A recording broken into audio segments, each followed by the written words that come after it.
concept de ce spectacle, il est très simple. On est sur le pont d'un bateau. En gros, le public, c'est l'équipage. Donc on est tous là par une belle nuit étoilée, hein, c'est tranquille. Et puis comme souvent, entre marins, on se raconte des histoires, on papote, on fait quelques notes de musique. Et puis au fond, c'est ça, on s'entraîne les uns les autres dans des univers, des racontards, qui vous emmènent finalement tout au bout de la nuit en mer.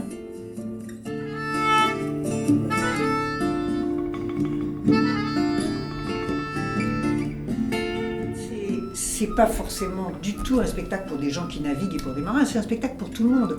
Je dirais peut-être pas pour les plus petits enfants, mais c'est ce qu'on appelle vraiment le tout public, les gens qui ont envie d'entendre parler de la mer.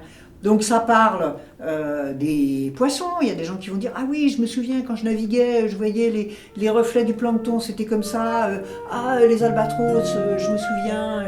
Et puis il y a les gens qui ne connaissent pas et qui découvrent et qui sont tout d'un coup plongés dans cet univers qui forcément pour eux est un peu étrange, assez poétique, qui vont à la fois peut-être en apprendre, mais surtout qui vont être entraînés en fait dans cet univers.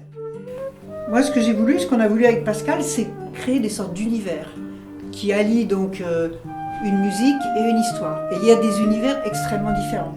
Il y a des univers qui peuvent être plus poétiques, comme la rencontre d'un marin avec une sirène, donc dans comme ça une espèce d'estuaire marécageux, mystérieux.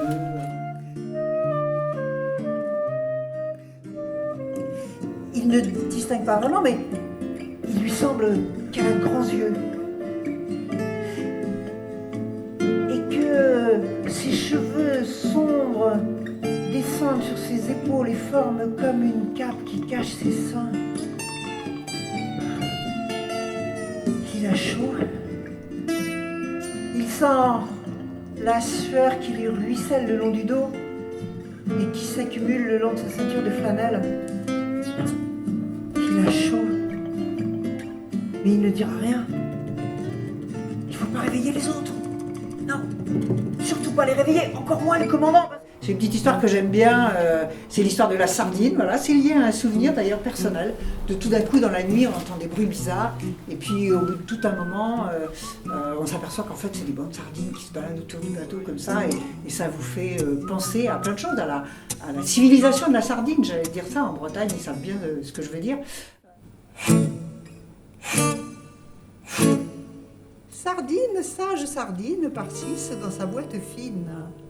Dans la poche du poilu de la Grande Guerre, dans le sac à dos du marcheur du Front populaire, sardine du peuple, par le peuple et pour le peuple.